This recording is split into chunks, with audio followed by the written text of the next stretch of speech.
Welcome back to my channel. Episode 5 की शुरुआत flashback से होती है। हम सब क्यूरियस थे कि सोदो के इस सीनियर मेंबर ने मिन हाइजिन का साथ क्यों दिया। वो यहाँ इस फ्लैशबैक सीन में रिवील होगा। पहाड़ों पर सीक्रेट जगह जो कभी एक स्कूल था। सेक्रेटरी इस सीनियर मेंबर को खुफिया मीटिंग के लिए बुलाती है। ये दोनों पुराने क्लासमेट थे। सेक्रेटरी उसे कहती है कि तुम पाक जुंजा को किडनैप कर लो। सीनियर मेंबर कहता है कि हम ऐसा क्यों करें। अब सेक्रेटरी उसे एक्सप्लेन करती है कि ये बहुत जरूरी है। हम चाहते हैं कि एरोहेड की बढ़ती ताकत को रोकें, इसलिए न्यू ट्रुथ को पाक जुंजा और नए सिद्धांत की मदद से पावरफुल बनाने का प्लान बनाया। लेकिन अगर न्यू ट्रुथ पावरफुल होगा तो हमारी ताकत कम हो जाएगी, इसलिए तुम पाक जुंजा को पकड़ लो। इस तरह सब बैलेंस में रहेंगे। हम एक ऐसी दुनिया बनाना चाहते हैं जिसे हम आसानी से कंट्रोल कर सकें। लोग दो ग्रोहों में बढ़ जाएं और हम जब चाहें उन्हें लड़वा दें, जब जिस तरह चाहें कंट्रोल करें। लोग समझेंगे कि उन्हें आज़ादी है बोलने की, अपनी पैशन फॉलो करने की, लेकिन असल में सबकी डोर हमारे हाथ में होगी। और हाँ, हम कभी सामने नहीं आते, न अपने हाथ गंदे करेंगे। हमारा काम बाकी लोग करेंगे। सेक्रेटरी अपने ब्लैक कप में ड्रिंक पीते हुए, जो वो हर वक्त पीती रहती है, उसे धमकाती भी है कि मिन हाइजिन के पास खोने को कुछ भी नहीं, लेकिन तुम्हारे और मेरे पास तो बहुत कुछ है। उसे उसकी बात माननी पड़ती है। अब सीन वापस प्रेजेंट में आता है, जहाँ जहन्नम के जलाद आने वाले थे। सोदो की उस औरत का डिमॉन्स्ट्रेशन करने लगते हैं।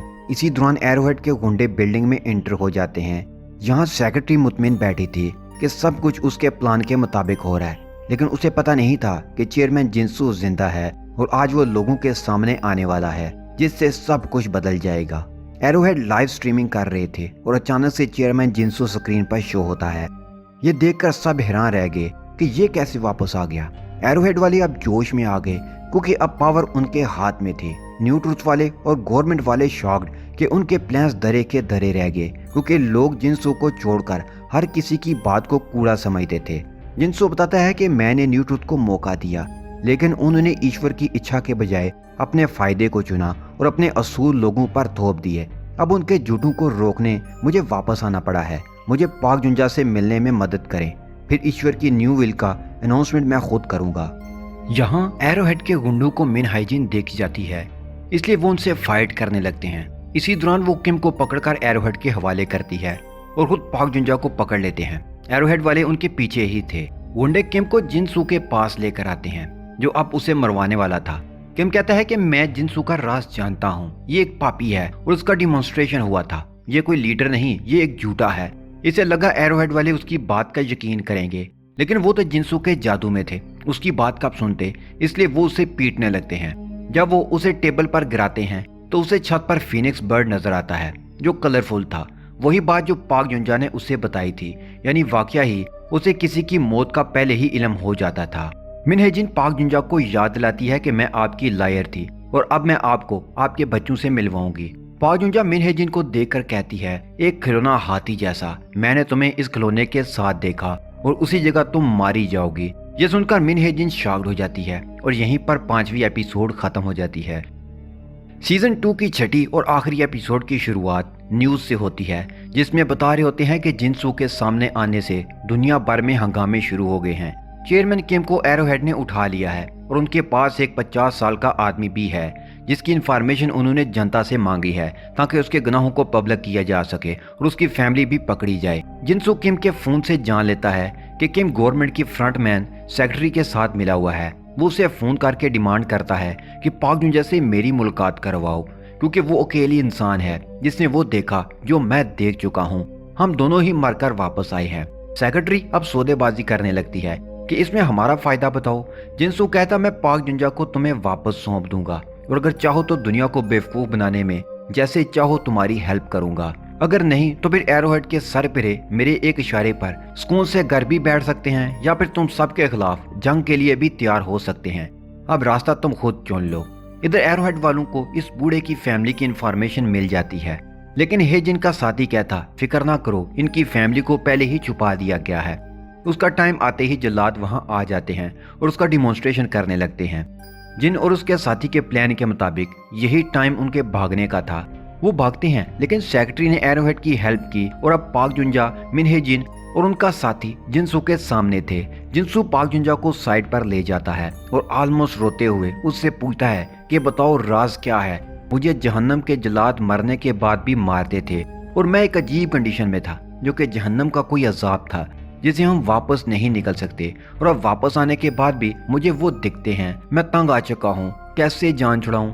यहाँ जुंजा कहती है कि मैं जिस जहान में गई मेरे बच्चे ही थे। तुम तो कभी अपने बाप थे, किसी में बेटे, लेकिन मेरा ऐसा नहीं था। लगता है कि मेरा नर्क और तुम्हारा मुख्तलिफ है और हम दोनों भी मुख्तलिफ हैं। मुझे आईने में जल्लाद नजर नहीं आते।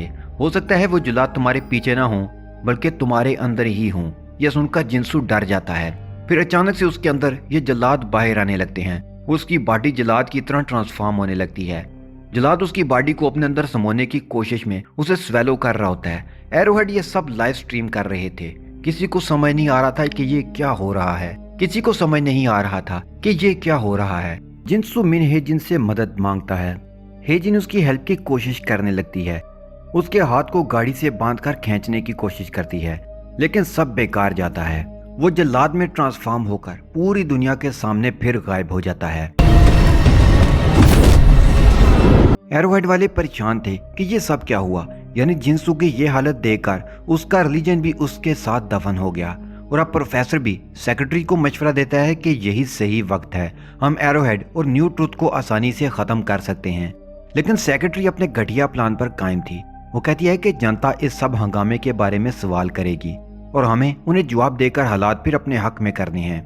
न्यू ट्रुथ की कमेटी को बुलाओ और अब हमारा प्लान है कि एरोहेड को कुचलकर खत्म करेंगे और न्यू ट्रुथ और सोदो को आमने सामने खड़ा करेंगे। और इधर मिन हेजिन का साथी उसके पीछे पड़ जाता है कि हमें पाक जुंजा को मारना होगा ताकि सब रुक सके। वो उसे कहता है कि तुम्हारी वजह से दुनिया में कोहराम मचा, अगर तुम असूलों पर ना अड़ती तो कुछ बुरा ना होता। अब वो दोनों को मारना चाहता था। मिन हेजिन इस निशानी को देखती है जो पाक जुंजा ने बताई थी, इसलिए वो उसके हमले से बच जाती है। फिर वो पाक को गाड़ी में क्रश करने वाला होता है लेकिन मिन हेजिन उसे बचा लेती है और उसे एक गाड़ी के साथ बांधकर चाबी कुछ दूर रखकर चली जाती है कि किस्मत हुई तो तुम बच जाओगे। फिर पाक जुंजा को अपने एक साथी के साथ गाड़ी में बच्चों को मिलवाने भेज देती है। लेकिन जाते जाते वो एक और भविष्यवाणी कर जाती है कि ये दुनिया जल्द खत्म होने वाली है, इसलिए अब वो करो जो तुम करना चाहती हो। सीन बदलता है और हम एक और मुसीबत को देखते हैं। सेक्रेटरी की मौत की पेशगोई होने लगती है और साथ पूरे शहर में सब लोगों की पेशगोई होने लगती है, यानी सब के सब मरने वाले थे। डिटेक्टिव की बीमार बेटी उसे कहती है कि माँ की फोटो दिखाओ। वो फोटो देखकर इमोशनल हो जाती है और उसकी आंखों से आंसू निकल आते हैं। इसके साथ ही वो मर जाती है। जो लड़का गाड़ी में पाक जुंजा को ले जा रहा होता है वो बताता है कि मैं ही आपका बेटा हूँ और बहन घर में आपका वेट कर रही है। मिन जख्मी होती है। गाड़ी में बैठकर वो उसी खुफिया जगह पर जाती है जहाँ वो छोटी बच्ची जे हुन थी। वो उससे पूछती है कि क्या तुम मेरे साथ रहोगी। वो कहती है हाँ। हेजिन का साथी उससे पूछता है कि क्या यही दुनिया का अंत है। वो जवाब देती है कि बहुत जल्द नई दुनिया की शुरुआत होगी, जाओ अपनी मनपसंद दुनिया ढूंढो। उसके बाद रास्ते में बच्ची एरोहेड के सिंबल को देखकर पूछती है कि ये क्या है। ये उस बच्ची के पेरेंट्स और उसकी ड्राइंग थी जो पहले सीजन में उसे बचाने की कोशिश कर रहे थे और एरोहेड ने उसे सिंबल बनाकर एक झूठा ईमान गढ़ा था कि उन्होंने कुर्बानी देकर हमारे पाप धोए। हेजिन बच्ची को उसके पेरेंट्स के बारे में सच बताने लगती है। अब आखिर में सीक्रेट रिवील किया जाता है जिसको देखकर हेलबाउंड की स्टोरी टोटली बदल जाती है। इस ट्विस्ट ने सीजन 3 की हाइप बहुत अच्छे से क्रिएट कर दी है। इस ट्विस्ट को जानने के लिए हम फिर से चलते हैं सीजन 1 के एंडिंग सीन से पहले के सीन पर, जहां हेजिन और इस बच्ची के पेरेंट्स इस बच्ची को जलादू से बचाने की कोशिश कर रहे थे। तो पेरेंट्स उस बच्ची के ऊपर कवर करके बैठ जाते हैं और जलाद इन दोनों को जला देते हैं। लोग मायूस हो जाते हैं कि पेरेंट्स के साथ बच्ची भी मारी गई। लेकिन फिर पाक जुंजा को बच्ची के रोने की आवाज आती है। वो जाकर देखती है तो बच्ची जिंदा थी, लेकिन असल हकीकत ये थी कि बच्ची उस वक्त उन जलादों के हाथों मर चुकी थी। लेकिन जब सब रो रहे थे उसी दौरान वो बच्ची वापस जिंदा हो जाती है, जैसे जिनसू और पाक जुंजा जिंदा हुए थे। लेकिन क्योंकि उसके पेरेंट्स की बॉडीज उसके ऊपर थी और वो छोटी सी थी, इसलिए किसी को पता ही नहीं चला था। अब ये सवाल कि ये जल्लाद कौन है, कहाँ से आते हैं, मरकर ये लोग किस जहन्नम में जाते हैं, फिर वापस जिंदा कैसे होते हैं और क्यों, आखिर कौन है इस सब के पीछे। क्या हेजिन को पता है कि बच्ची वापस जिंदा हुई और उसने ये क्यों कहा कि नई दुनिया की शुरुआत होगी। इन सब सवालात के जवाबात के लिए इंतजार करें सीजन 3 का।